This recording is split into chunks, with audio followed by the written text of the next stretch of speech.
The hopes that you bring, the dreams that you share, the pleasure you get when you know that we care. The faith that you place, the trust that we share, the joy in your heart when you know that we care. You before we, as USP.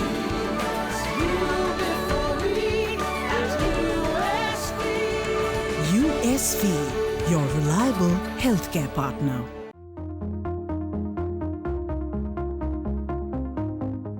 ನಮಸ್ಕಾರ. ನನ್ನ ಹೆಸರು doctor Gopi, consultant cardiologist, Fortis hospital, Cunningham road. ಇವತ್ತಿನ heart attack ಪ್ರೋಗ್ರಾಮ್ಗೆ ನಿಮ್ಮೆಲ್ಲರಿಗೂ ಸುಸ್ವಾಗತ. ಹೃದಯ ರೋಗ ಮರಣಕ್ಕೆ ಒಂದು ಮುಖ್ಯ ಕಾರಣ. ಹೃದಯ ರೋಗನಲ್ಲಿ ಹಾರ್ಟ್ ಅಟ್ಯಾಕು ಮ್ಯಾಕ್ಸಿಮಮ್ ಡೆತ್ಸ್ ಆಗೋದು ಹಾರ್ಟ್ ಅಟ್ಯಾಕಿಂದ.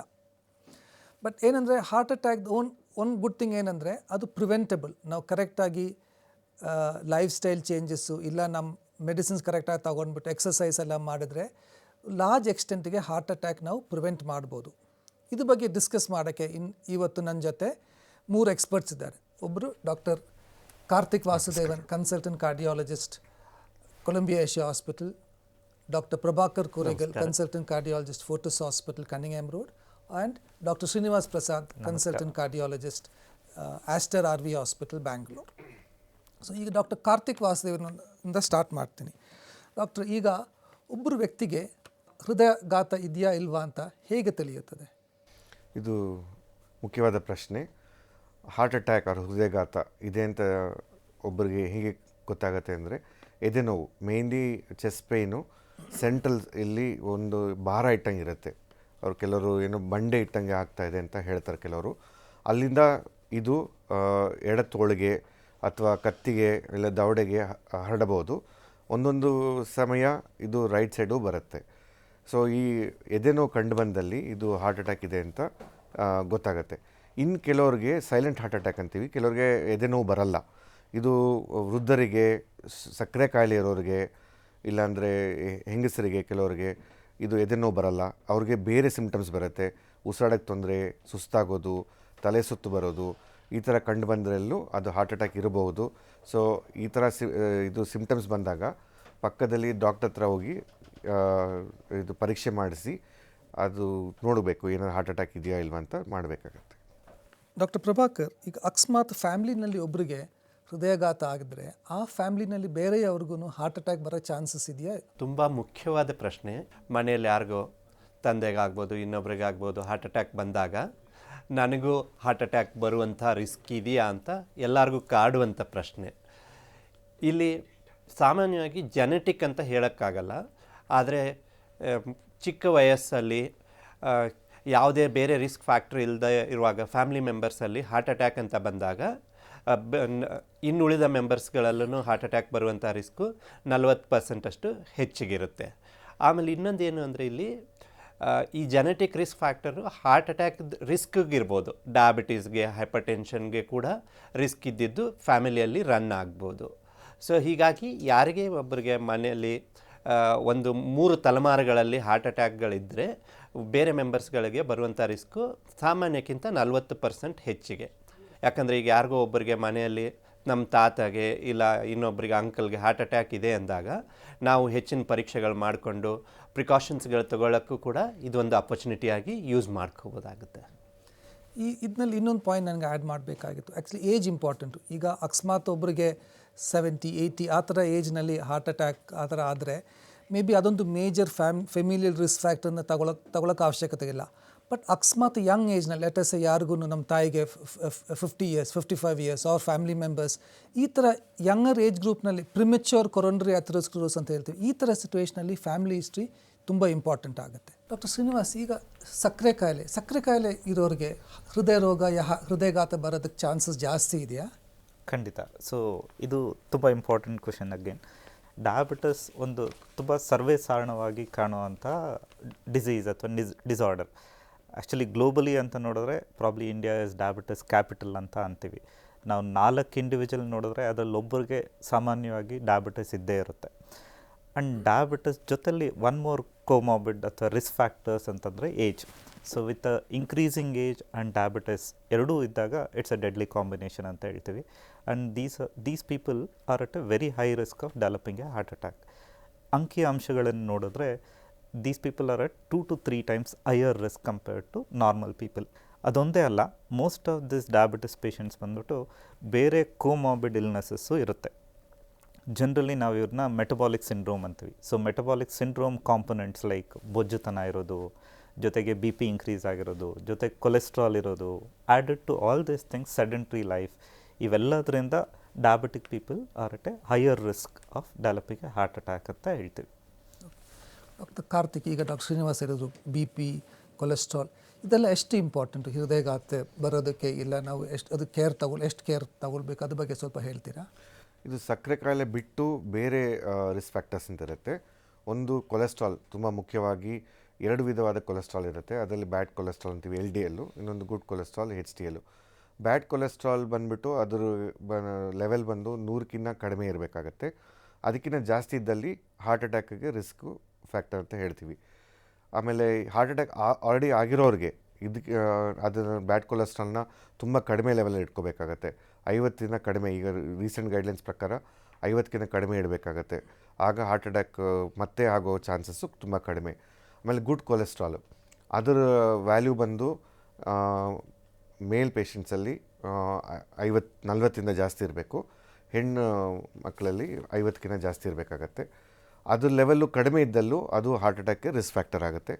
ಅದನ್ನು ಹೇಗೆ ಜಾಸ್ತಿ ಮಾಡೋದಂದರೆ, ಒಂದು ಎಕ್ಸಸೈಸು ಮುಖ್ಯವಾಗಿ, ಇನ್ನೊಂದು ಹೈ ಫೈಬರ್ ಡಯಟು, ತರಕಾರಿಗಳು, ಸೊಪ್ಪು ಅದೆಲ್ಲ ಹೈ ಫೈಬರ್ ಡಯಟ್ ತೊಗೊಳೋದ್ರಲ್ಲಿ ಸ್ವಲ್ಪ ಮಟ್ಟಕ್ಕೆ HDL ಕೊಲೆಸ್ಟ್ರಾಲ್ ಜಾಸ್ತಿ ಆಗುತ್ತೆ.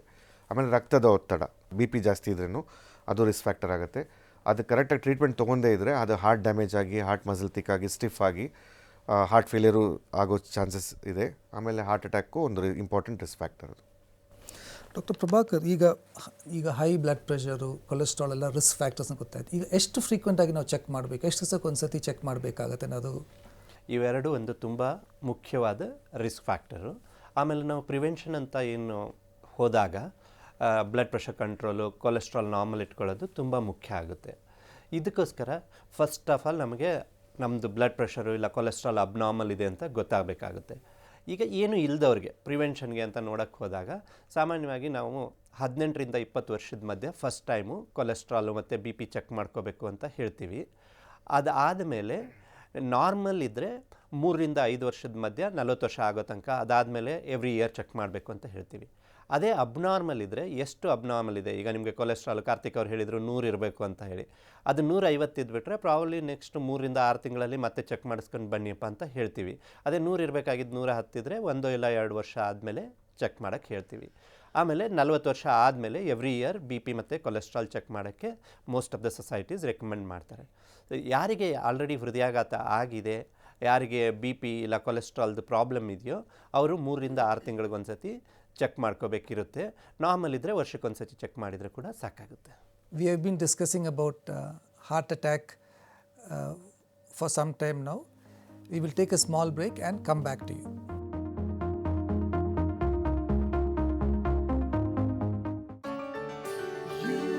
The homes that you bring, the dreams that you share, the pleasure you get when you know that we care, the faith that you place, the trust that we share, the joy in your heart when you know that we care.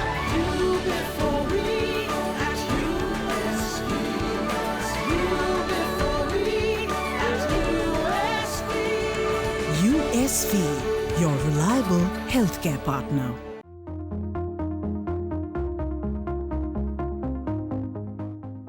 Doctor Srinivas, ಈಗ ಹೃದಯಾಘಾತ ನಾವು ತಡೆಗಟ್ಟಬೋದಾ?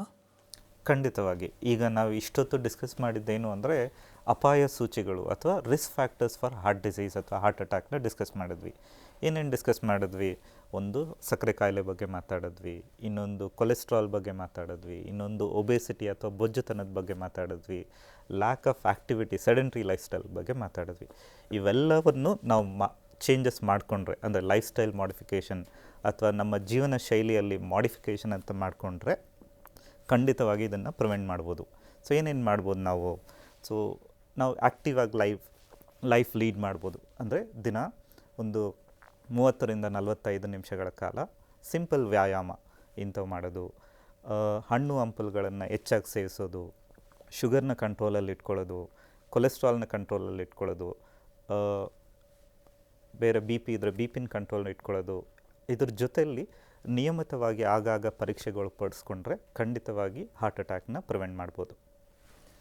ಈಗ ನಾವು treatment ಬಗ್ಗೆ ಮಾತಾಡ್ತೀವಿ. ಈಗ ನಾವು angioplasty ಇಲ್ಲಾಂದರೆ ಬೈಪಾಸ್ ಸರ್ಜರಿ, ಇದು ಡಾಕ್ಟರ್ ಪ್ರಭಾಕರ್, ಈಗ ಆಂಜಿಯೋಪ್ಲಾಸ್ಟಿಯು ಬೈಪಾಸ್ ಸರ್ಜರಿ ಬಿಟ್ಟು ಹೃದಯಾಘಾತಕ್ಕೆ ಬೇರೆ ಯಾವ ಥರ ಟ್ರೀಟ್ಮೆಂಟ್ ಅವೈಲೇಬಲ್ಲು? ಈಗ ಹೃದಯಾಘಾತ ಇಲ್ಲ ಹಾರ್ಟ್ ಅಟ್ಯಾಕ್ ಆಗಿ ಯಾರಾದರೂ ಆಸ್ಪತ್ರೆಗೆ ಬಂದಾಗ ಸಾಮಾನ್ಯವಾಗಿ ಆಂಜಿಯೋಪ್ಲಾಸ್ಟಿ, ಪ್ರೈಮರಿ ಆಂಜಿಯೋಪ್ಲಾಸ್ಟಿ ಅಂತ ಏನು ಕರಿತೀವಿ, ಅದು ಬೆಸ್ಟ್ ಟ್ರೀಟ್ಮೆಂಟು. ಪ್ರೈಮರಿ ಆಂಜಿಯೋಪ್ಲಾಸ್ಟಿ ಮಾಡುವಂಥ ಸಾಧ್ಯತೆ ಇದ್ದರೆ ಎವ್ರಿ ಹಾರ್ಟ್ ಅಟ್ಯಾಕ್ ಪೇಷಂಟಿಗೂ ಪ್ರೈಮರಿ ಆಂಜಿಯೋಪ್ಲಾಸ್ಟಿಯಿಂದ ಟ್ರೀಟ್ ಮಾಡೋದು ಉತ್ತಮ. ಇದರಿಂದ ಪೇಷಂಟ್ಗೆ ಜೀವದ ರಿಸ್ಕ್ ಆಗುವಂಥದ್ದು, ಪೇಷಂಟದು ಮಸಲ್ ಡ್ಯಾಮೇಜ್ ಆಗಿ ಮುಂದೆ ಹೋಗಿ ಹಾರ್ಟ್ ಫೇಲ್ಯೂರ್ ಅಂತ ಆಗುವಂಥದ್ದು ಚಾನ್ಸಸ್ಗಳು ಕಮ್ಮಿ ಆಗುತ್ತೆ. ಬಟ್ ನನಗೆ ಇದು ಒಂದೇನಾ ಟ್ರೀಟ್ಮೆಂಟ್ ಇರೋದು, ಆಂಜಿಯೋಪ್ಲಾಸ್ಟಿ ಬಿಟ್ಟರೆ ಬೇರೆ ಏನು ಟ್ರೀಟ್ಮೆಂಟೇ ಇಲ್ವಾ ಅಂತ ಕೇಳಿದರೆ ಅಲ್ಲಿ ಮೆಡಿಕಲ್ ಮ್ಯಾನೇಜ್ಮೆಂಟು ಕೂಡ ಇರುತ್ತೆ. ಥ್ರೋಂಬೋಲೈಟಿಕ್ ಅಂತ ಹೇಳ್ತೀವಿ. ಇದೇನು ಹಾರ್ಟ್ ಅಟ್ಯಾಕ್ ಅನ್ನೋದು ಹೃದಯದ ರಕ್ತನಾಳದಲ್ಲಿ ಬ್ಲಡ್ ಕ್ಲಾಟ್ ಆಗೋದ್ರಿಂದ ಬರುವಂಥದ್ದು. ಅದನ್ನು ಡಿಸಾಲ್ವ್ ಮಾಡೋಕ್ಕೆ ಥ್ರೋಂಬೋಲೈಟಿಕ್ ಏಜೆಂಟ್ಸ್ ಅಂತ ಕೊಡ್ತೀವಿ. ಇದು ಒಂದು 60% ಜನಗಳಲ್ಲಿ ರಕ್ತನಾಳನ ಓಪನ್ ಮಾಡೋದ್ರಲ್ಲಿ ಸಕ್ಸಸ್ಫುಲ್ ಆಗಿರುತ್ತೆ. ಆದರೆ ಅದಕ್ಕೆ ಅದರದ್ದೇ ಆದಂಥ ಲಿಮಿಟೇಷನ್ಗಳು ಮತ್ತು ರಿಸ್ಕ್ಸ್ ಇರುತ್ತೆ, ಬ್ಲೀಡಿಂಗ್ ಆಗುವಂಥದ್ದು ಆ ಥರದ್ದು. ಎರಡನೇದಾಗಿ ಇವತ್ತಿಗೆ ನಾವು ಮೆಡಿಕಲಿ ಮ್ಯಾನೇಜ್ ಮಾಡಿದ್ರೂ ಮತ್ತೆ 3ರಿಂದ 24 ಗಂಟೆಯಲ್ಲಿ ಅವ್ರಿಗೊಂದು ಆಂಜಿಯೋಗ್ರಾಮ್ ಮಾಡಿ ಆಂಜಿಯೋಪ್ಲಾಸ್ಟಿ ಮಾಡಬೇಕು ಅಂತ ಸಜೆಸ್ಟ್ ಮಾಡ್ತೀವಿ. ಈಗ ಬೈಪಾಸ್ ಬಂದುಬಿಟ್ಟು ಸಾಮಾನ್ಯವಾಗಿ ಹಾರ್ಟ್ ಅಟ್ಯಾಕ್ ಪೇಷಂಟಿಗೆ ಇಮಿಡಿಯೇಟ್ ಟ್ರೀಟ್ಮೆಂಟಲ್ಲಿ ಬೈಪಾಸ್ ಮಾಡಲ್ಲ, ಅನ್ಲೆಸ್ ಮೇಜರ್ ಕಾಂಪ್ಲಿಕೇಶನ್ಸ್ಗಳಿದ್ದು ಇಮಿಡಿಯೇಟ್ ಮಾಡಲೇಬೇಕಾಗುತ್ತೆ ಅಂತ ಇದ್ದರೆ. ಸೊ ಹೀಗಾಗಿ ಹಾರ್ಟ್ ಅಟ್ಯಾಕ್ ಇಲ್ಲ ಹೃದಯಾಘಾತಕ್ಕೆ ಆಂಜಿಯೋಪ್ಲಾಸ್ಟಿ ಇಲ್ಲ ಥ್ರೋಂಬೋಲೈಟಿಕ್ ಅನ್ನೋ ಟ್ರೀಟ್ಮೆಂಟ್ನ ಮಾಡಬೇಕಾಗುತ್ತೆ. ಡಾಕ್ಟರ್ ಶ್ರೀನಿವಾಸ್, ಈಗ ಹೃದಯ ರೋಗಿ ಇರೋರು ಲೈಫ್ ಲಾಂಗ್ ಮಾತ್ರೆಗಳು ತಗೊಳ್ಬೇಕಾಗತ್ತಾ? ಹೃದಯಾಘಾತ ಅನ್ನೋದು it's not an one time event. ಅಂದರೆ ಒಬ್ಬರಿಗೆ ಒಂದು ಸಲ ಹೃದಯಾಘಾತ ಆಯಿತು ಅಂದರೆ ಮತ್ತೆ ಬರೋದೇ ಇಲ್ಲ ಅಂತ ಹೇಳೋಕ್ಕಾಗಲ್ಲ. ಯಾರಿಗಾದ್ರೂ ಹೃದಯಾಘಾತ ಒಂದು ಸಲ ಆಗಿದೆ ಅಂದರೆ they are always at a risk of one more heart attack ಅಂತ ಹೇಳ್ತೀವಿ. ಸೊ ಅದನ್ನು ಪ್ರಿವೆಂಟ್ ಮಾಡೋದಕ್ಕೆ ಅಂತ ಕೆಲವು ಮೆಡಿಸಿನ್ಸ್ ಖಂಡಿತವಾಗಿ ಅವ್ರು ಲೈಫ್ ಲಾಂಗ್ ಅಥವಾ ದೀರ್ಘಕಾಲದ ತನಕ ತೊಗೋಬೇಕಾಗುತ್ತೆ. ಅದರಲ್ಲಿ ತುಂಬ ಇಂಪಾರ್ಟೆಂಟ್ ಬಂದ್ಬಿಟ್ಟು ಬ್ಲಡ್ ಥಿನ್ನಿಂಗ್ ಮೆಡಿಸಿನ್ಸ್. ಈ ಬ್ಲಡ್ ಥಿನ್ನಿಂಗ್ ಮೆಡಿಸಿನ್ಸ್ ಬಂದ್ಬಿಟ್ಟು ಸ್ವಲ್ಪ ಹೈ ಪವರಲ್ಲಿ ಫಸ್ಟ್ 1 ಇಯರ್ ಕೊಡ್ತೀವಿ. ಅದಾದಮೇಲೆ ಪವರ್ ಕಮ್ಮಿ ಮಾಡಿದ್ರೂ ಅದು ಲೈಫ್ ಲಾಂಗ್ ಮೆಡಿಸಿನ್. ಇದಲ್ಲದೆ ಕೆಲವು ಕೊಲೆಸ್ಟ್ರಾಲ್ ಕಂಟ್ರೋಲಿಂಗ್ ಮೆಡಿಸಿನ್ಸು ಕೊಟ್ಟಿರ್ತೀವಿ. ಇವೆರಡೂ probably for A longer time ಕೊಡ್ತೀವಿ. ಇದಲ್ಲದೆ ಪೇಷಂಟಿಗೆ ಬೇರೆ ಏನೋ ಶುಗರ್ ಇದ್ದರೆ sugar medicines, blood pressure medicines ಕೂಡ ತುಂಬ ದೀರ್ಘಕಾಲದ ತನಕ ತಗೋಬೇಕಾಗುತ್ತೆ. ಈಗ ಒಂದು ಸತಿ ಹೃದಯಾಘಾತ ಆದಮೇಲೆ ಟ್ರೀಟ್ಮೆಂಟ್ ಆಂಜಿಯೋಪ್ಲಾಸ್ಟಿ ಆಗಲಿ ಕಾರ್ಡಿಯಾಕ್ ಸರ್ಜರಿ ಆಗಲಿ ಇದೆಲ್ಲ ಆದಮೇಲೆ ಎಷ್ಟು ದಿವಸ ಆದಮೇಲೆ ಅವರು ತಿರ್ಗಾ ಅವ್ರದ್ದು ಕೆಲಸಕ್ಕೆಲ್ಲ ರೀಜಾಯಿನ್ ಮಾಡ್ಬೋದು? ಓಕೆ, ಸೊ ಹೃದಯಾಘಾತ ಅನ್ನೋದು ಹಾರ್ಟ್ಗೆ ಡ್ಯಾಮೇಜ್ ಆಗಿರೋವಂಥದ್ದಲ್ವಾ. ನಮಗೆ ಸಾಧಾರಣವಾಗಿ ಏನೋ ಗಾಯ ಆಯಿತು ಅಂದರೆ ಗಾಯ ಆರೋದಕ್ಕೆ ಕನಿಷ್ಠ ಪಕ್ಷ 2 ವಾರ ಬೇಕು. ಅದೇ ಥರ ಹಾರ್ಟ್ಗಾಗಿರೋ ಗಾಯ ಕೂಡ ಆರೋದಕ್ಕೆ ಸಮ್ ಟೈಮ್ ಬೇಕು. ಸೊ ಜನರಲಿ ನಾವೇನು ಹೇಳ್ತೀವಿ ಅಂದರೆ ಫಸ್ಟ್ 2 ವಾರಗಳ ಕಾಲ ರೆಸ್ಟಲ್ಲಿರೋದು ಉತ್ತಮ. 2 ವಾರ ಆದಮೇಲೆ ಸಣ್ಣ ಪ್ರಮಾಣದಲ್ಲಿ ವ್ಯಾಯಾಮನ ಶುರು ಮಾಡಿ ಕ್ರಮೇಣವಾಗಿ ಅವರು ಓವರ್ ದ ಟೈಮ್ ನಾರ್ಮಲ್ ಆ್ಯಕ್ಟಿವಿಟಿಗೆ ಹಿಂತಿರುಗ್ಬೋದು ಅಂತ ಹೇಳ್ತೀವಿ. ಇದು ಆಂಜಿಯೋಪ್ಲಾಸ್ಟಿ ಮಾಡಿದಾಗ ಅಥವಾ ಬೇರೆ ಥರದ ಟ್ರೀಟ್ಮೆಂಟ್ ಆದರೆ ಓಪನ್ ಹಾರ್ಟ್ ಸರ್ಜರಿ ಆದರೆ ಓಪನ್ ಹಾರ್ಟ್ ಸರ್ಜರಿ ಆ ವೂಂಡ್ ಹೀಲ್ ಮಾಡೋದಕ್ಕೆ 6 ವೀಕ್ಸ್ ತನಕ ಬೇಕಾಗ್ಬೋದು. ಇದು ಒಂದು generalise statement, 2 weeks and 6 weeks ಅಂತ ಅನ್ನೋದು. ಬಟ್ ಕೆಲವರಲ್ಲಿ ಮ್ಯಾಸಿವ್ ಹಾರ್ಟ್ ಅಟ್ಯಾಕ್ ಆಗಿರ್ಬೋದು, ಅವ್ರಿಗೆ ಹಾರ್ಟ್ ಪಂಪಿಂಗ್ ತುಂಬಾ ಕಮ್ಮಿ ಆಗೋಗಿರ್ಬೋದು.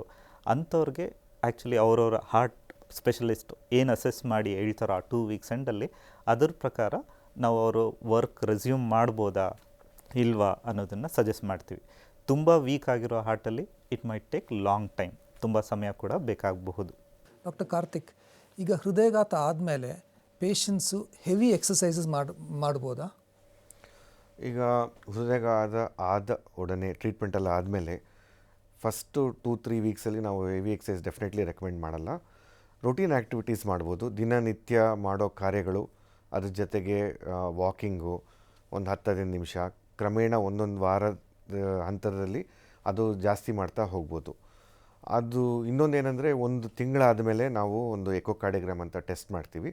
ಅದರಲ್ಲಿ ಹಾರ್ಟ್ ಎಷ್ಟು ಇಂಪ್ರೂವ್ ಆಗಿದೆ ಅದನ್ನು ನೋಡಿಕೊಂಡು ನಾವು ಎಕ್ಸಸೈಸ್ ಪ್ರೋಗ್ರಾಮು ಅವ್ರಿಗೆ ಅಡ್ವೈಸ್ ಮಾಡ್ತೀವಿ. ಈಗ ಸಪೋಸ್ 1 ತಿಂಗಳಾದಮೇಲೆ ಕಂಪ್ಲೀಟಾಗಿ ಪೂರ್ಣ ಮಟ್ಟ ಹಾರ್ಟು ಇಂಪ್ರೂವ್ ಆಗಿದ್ದರೆ ಅವ್ರಿಗೆ ನಾರ್ಮಲ್ ಆ್ಯಕ್ಟಿವಿಟೀಸ್ ರೆಸ್ಯೂಮ್ ಮಾಡಬೇಕು ಅಂತ ಹೇಳ್ಬೋದು. ಅದೇ ಅವ್ರು ಮುಂಚೆ ಏನು ಮಾಡ್ತಿದ್ರೋ ಎಲ್ಲ ಆ್ಯಕ್ಟಿವಿಟೀಸು ಅವ್ರು ಮಾಡ್ಬೋದು. ಒಂದು ಕಾರಣ ಹಾರ್ಟ್ ಏನೋ ಡ್ಯಾಮೇಜ್ ಆಗಿ ಅವ್ರು ಲೈಟಾಗಿ ಬಂದು ಟ್ರೀಟ್ಮೆಂಟ್ ಕೊಟ್ಟ ಮೇಲೂ ಹಾರ್ಟ್ ಡ್ಯಾಮೇಜ್ ಆಗಿದೆ ಅಂತ ಹೇಳಿದ್ರೆ ಅವ್ರಿಗೆ ಸ್ವಲ್ಪ ನಿಧಾನಕ್ಕೆ ಮಾಡೋಕ್ಕೆ ಹೇಳ್ತೀವಿ. ಅವ್ರಿಗೆ ಸ್ಟ್ರೆನ್ನಸ್ ಎಕ್ಸಸೈಸ್ ಮಾಡಬಾರ್ದು, ರೊಟೀನ್ ಆ್ಯಕ್ಟಿವಿಟೀಸ್ ಮಾಡ್ಬೋದು, ಬಟ್ ತುಂಬ ಸ್ಟ್ರೆನ್ನಸ್ ಎಕ್ಸಸೈಸ್ ಮಾಡಬಾರ್ದು ಅಂತ ಅಡ್ವೈಸ್ ಕೊಡ್ತೀವಿ. ಬಟ್ ಇದೇನೆಂದರೆ ಇಂಡಿವಿಜುವಲೈಸ್ ಮಾಡಬೇಕಾಗತ್ತೆ. ಒಬ್ಬೊಬ್ರಿಗೆ ನೋಡಿಕೊಂಡು ಅವ್ರದ್ದು ಕೆಪಾಸಿಟಿ ನೋಡಿಕೊಂಡು ಅವ್ರ ಹಾರ್ಟ್ ಫಂಕ್ಷನ್ ನೋಡಿಕೊಂಡು individually we have to prescribe the treatment. ಇದು ಎಕ್ಸಸೈಸ್ ಪ್ರಿಸ್ಕ್ರಿಪ್ಷನ್ ಅಂತೀವಿ. ಈಗ ಏನಾಗಿದೆ ಅಂದರೆ ರಿಹ್ಯಾಬಿಲಿಟೇಷನ್ ಸೆಂಟರ್ಸ್ ಎಲ್ಲ ಸ್ಟಾರ್ಟ್ ಆಗ್ತಾಯಿದೆ. ಈಗ ಇತ್ತೀಚೆಗೆ ಕಾರ್ಡಿಯಾಕ್ ರಿಹ್ಯಾಬಿಲಿಟೇಷನ್ ಪ್ರೋಗ್ರಾಮ್ ಅಂತ ಸ್ಟಾರ್ಟ್ ಆಗುತ್ತೆ ಕೆಲವು ಹಾಸ್ಪಿಟಲಲ್ಲಿ. ಅದರಲ್ಲಿ ನಾವು ಭರ್ತಿ ಮಾಡಿಬಿಟ್ಟು ಅವರಲ್ಲಿ ಅಸೆಸ್ ಮಾಡ್ತಾರೆ. ಅಸೆಸ್ ಮಾಡಿ ಇಂಡಿವಿಜುವಲೈಸ್ ಮಾಡ್ತಾರೆ ಪ್ರೋಗ್ರಾಮು. ಒಬ್ಬೊಬ್ಬರು ಅವ್ರಿಗೆ ಎಷ್ಟು ಕೆಪಾಸಿಟಿ ಇದೆ ಅವ್ರ ಪ್ರಕಾರ ಅವ್ರು ಟ್ರೀಟ್ಮೆಂಟ್ ಕೊಟ್ಟು ಅವ್ರಿಗೆ ಸ್ಲೋಲಿ ಅವ್ರು ಇಂಪ್ರೂವ್ ಆಗೋಕ್ಕೆ ಹೆಲ್ಪ್ ಮಾಡ್ತಾರೆ. ಡಾಕ್ಟರ್ ಕಾರ್ತಿಕ್, ನಿಮ್ಮ ಟ್ರೀಟ್ಮೆಂಟ್ನಲ್ಲಿ ನೀವು ಮೆನ್ಷನ್ ಮಾಡೋದಿಲ್ಲ ಲೇಟಾಗಿ ಬಂದರೆ ಇದು ಅದಕ್ಕೆ ಅರ್ಥ ಏನು? ಲೇಟ್ ಅಂದರೆ ಅದಕ್ಕೆ ಏನು ಡಿಫ್ರೆನ್ಸ್ ಬರುತ್ತೆ ಟ್ರೀಟ್ಮೆಂಟಿಗೆ? ಈಗ ಗೋಲ್ಡನ್ ಅವರ್ ಅಂತೀವಿ. ಫಸ್ಟ್ 1 ಅವರಲ್ಲಿ ಬಂದು ಹಾರ್ಟ್ ಅಟ್ಯಾಕ್ ಆದಮೇಲೆ 1 ಅವರಲ್ಲಿ ಆರ್ಟ್ರಿ ಓಪನ್ ಮಾಡಿದ್ರೆ ಅದು ಇದು ಹಾರ್ಟ್ ಮಸಲ್ ಡ್ಯಾಮೇಜ್ ತುಂಬ ಕಡಿಮೆ ಇರುತ್ತೆ. ಆಲ್ಮೋಸ್ಟ್ ನಿಯರ್ ನಾರ್ಮಲ್ ರಿಕವರಿ ಆಗುತ್ತೆ. ಕೆಲವರು ಅಪ್ ಟು 6 ಅವರ್ಸ್ ತನಕ ಬಂದ್ರೂ ಪರವಾಗಿಲ್ಲ, ನಾವು ಆರ್ಟ್ರಿ ಬೇಗ ಓಪನ್ ಮಾಡಿ ಫಂಕ್ಷನ್ ರೆಸ್ಟೋರ್ ಮಾಡ್ಬೋದು. ಬಟ್ ಕೆಲವರು 12 ಅವರ್ಸ್ ಆದಮೇಲೆ ಬರ್ತಾರೆ. 6 to 12 hours, up to 12 hours still okay. But 12 ಗಂಟೆಯಿಂದ ಮೇಲೆ ಬಂದರೆ ತುಂಬ ಡ್ಯಾಮೇಜ್ ಆಗಿರುತ್ತೆ. 12 ಅವರ್ಸ್ ಮೇಲೆ ಓಪನ್ ಮಾಡಿದ್ರೂ ಅದು ಹಾರ್ಟ್ ಫಂಕ್ಷನ್ ಕಂಪ್ಲೀಟಾಗಿ ನಾರ್ಮಲ್ ಆಗೋ ಸಾಧ್ಯತೆ ಕಡಿಮೆ. ಸೊ ಬೇಸಿಕ್ಲಿ ಏನಂದರೆ ಈಗ ಹಾರ್ಟ್ ನಾವು ಯಾವ ಥರ ಕೆಲಸ ಮಾಡ್ಬೋದು, ಯಾವ ಥರ ಎಕ್ಸಸೈಸ್ ಮಾಡ್ಬೋದು, ಹಾರ್ಟ್ ಮಸಲ್ ಎಷ್ಟು ಡ್ಯಾಮೇಜ್ ಆಗಿದೆ ಅದ್ಮೇಲೆ ಡಿಪೆಂಡ್ ಆಗುತ್ತೆ. ಸೊ ಡಾಕ್ಟರ್ ಈಗ ಕಾರ್ತಿಕ್ ಹೇಳಿದ್ರು ನಾವು ಎಷ್ಟು ಅರ್ಲಿ ಟ್ರೀಟ್ಮೆಂಟ್. ಈಗ ಹಾರ್ಟ್ ಅಟ್ಯಾಕ್ ಏನಂದರೆ ಹಾರ್ಟ್ಗೆ ಬ್ಲಡ್ ಸಪ್ಲೈ ಬ್ಲಾಕ್ ಆಗುತ್ತೆ. ನಾವು ಎಷ್ಟು ಬೇಗ ನಾವು ಬ್ಲಡ್ ಸಪ್ಲೈ ರಿಎಸ್ಟಾಬ್ಲಿಷ್ ಮಾಡಿದ್ರೆ ಅಷ್ಟು ಹಾರ್ಟ್ ಡ್ಯಾಮೇಜ್ ನಾವು ಪ್ರಿವೆಂಟ್ ಮಾಡ್ಬೋದು. ಅದಕ್ಕೆ golden hour. So within 1 hour ಈಗ ನೀವು ಹಾಸ್ಪಿಟಲ್ ಬಂದುಬಿಟ್ಟು ಪ್ರೈಮರಿ ಆಂಜಿಯೋಪ್ಲಾಸ್ಟಿ ಇಲ್ಲಾಂದರೆ ಥ್ರಾಂಬೋಲೈಸಿಸ್ ಈ ಥರ ಟ್ರೀಟ್ಮೆಂಟ್ ಕೊಟ್ಬಿಟ್ಟು ನಾವು ಬ್ಲಡ್ ಸಪ್ಲೈ ರಿಎಸ್ಟಾಬ್ಲಿಷ್ ಮಾಡೋಕ್ಕಾಗತ್ತಂದರೆ ಹಾರ್ಟ್ ಮಸಲ್ ಡ್ಯಾಮೇಜ್ ತುಂಬ ಕಮ್ಮಿ ಇರುತ್ತೆ. ಆಲ್ಮೋಸ್ಟ್ ನಿಯರ್ ನಾರ್ಮಲ್ ಇರುತ್ತೆ ಹಾರ್ಟ್ ಫಂಕ್ಷನ್. 6 ಅವರ್ಸ್ ಆದಮೇಲೆ ಕೆಲ ಟಿಶ್ಯೂಸ್ ಇರ್ರಿವರ್ಸಿಬಲ್ ಡ್ಯಾಮೇಜ್ ಆಗುತ್ತೆ. ಅಂದರೆ ಅದಾದಮೇಲೆ ನಾವು ಬ್ಲಡ್ ಸಪ್ಲೈ ರಿಎಸ್ಟಾಬ್ಲಿಷ್ ಮಾಡಿದ್ರೂ ಫುಲ್ ಹಾರ್ಟ್ ರಿಕವರಿ ಆಗೋದಿಲ್ಲ. ಸೊ ಅದಕ್ಕೆ ಟೈಮ್ ಫ್ಯಾಕ್ಟರ್ ತುಂಬ ಇಂಪಾರ್ಟೆಂಟ್. ಸೊ ನಾವು ಯಾರಿಗೂ ನಮ್ಮ ಫ್ಯಾಮಿಲಿ ಮೆಂಬರ್ಸ್ ಯಾರಿಗೂ ಸಸ್ಪಿಷನ್ ಇದೆ ಇಲ್ಲ ಹಾರ್ಟ್ ಅಟ್ಯಾಕ್ ಇರ್ಬೋದು ಅಂದರೆ ಎಷ್ಟು ಬೇಗ ಹಾಸ್ಪಿಟಲ್ ಮುಟ್ತೀವಿ ಅಷ್ಟು ಬೇಗ ಪೇಷಂಟ್ಸ್ ಹಾರ್ಟ್ ಫಂಕ್ಷನ್ ಇಂಪ್ರೂವ್ ಆಗುತ್ತೆ, ಲೈಫ್ಗೂ ನಾವು ಸೇವ್ ಮಾಡ್ಬೋದು. ಸೊ ಅದೊಂದು ತುಂಬ ಇಂಪಾರ್ಟೆಂಟ್. ಗೋಲ್ಡನ್ ಅವರ್ ಅಂತ ಇದು ತುಂಬ ಇಂಪಾರ್ಟೆಂಟ್ ಕಾನ್ಸೆಪ್ಟ್.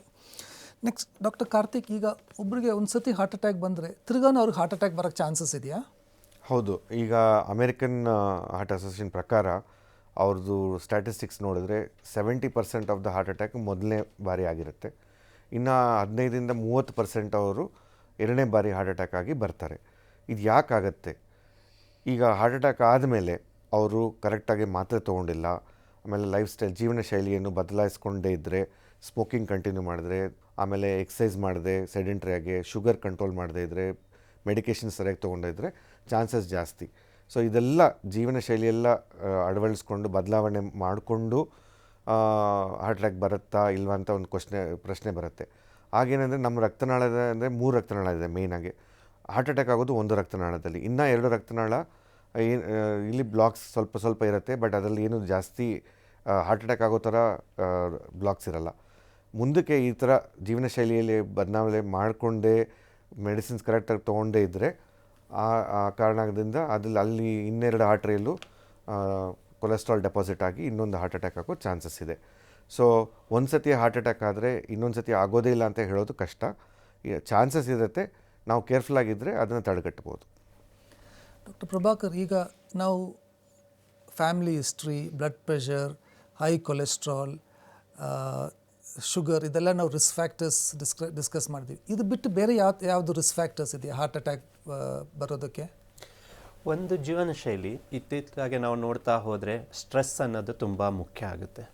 ಸೊ ಜನಗಳು ಯಾವಾಗಲೂ ಒಂದು ಥರ ಸ್ಟ್ರೆಸ್ಸಲ್ಲಿ ಇರೋದ್ರಿಂದ ವರ್ಕ್ ರಿಲೇಟೆಡೇ ಇರ್ಬೋದು, ಫ್ಯಾಮಿಲಿ ರಿಲೇಟೆಡೇ ಇರ್ಬೋದು, ಅದನ್ನು ತುಂಬ ಇಂಪಾರ್ಟೆಂಟ್ ಆದ risk factor apart from regular ಇದು ಏನಂತ ಹೇಳ್ತೀವಿ.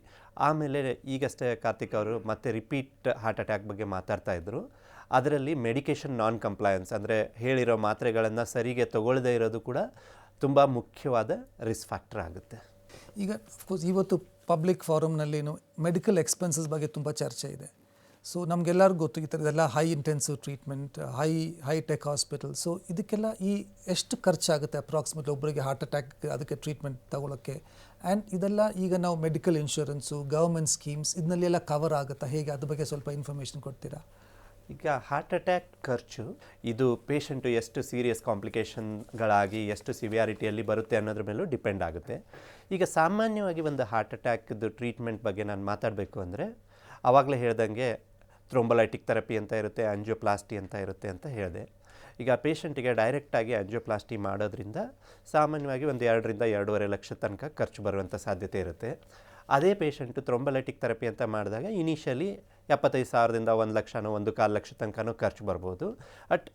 ಆವಾಗ ಹೇಳ್ದಂಗೆ ಅವ್ರೂ ಮತ್ತೆ ಮುಂದೆ ಹೋಗಿ ಆಂಜಿಯೋಪ್ಲಾಸ್ಟಿ ಇದು ಮಾಡೋದ್ರಿಂದ ಓವರ್ ಟೋಟಲ್ ಖರ್ಚು ಅದಕ್ಕಿಂತ ಪ್ರೈಮರಿ ಆಂಜಿಯೋಪ್ಲಾಸ್ಟಿಗಿಂತ ಹೆಚ್ಚಿಗೆ ಆಗುವಂಥ ಸಾಧ್ಯತೆ ಇರುತ್ತೆ.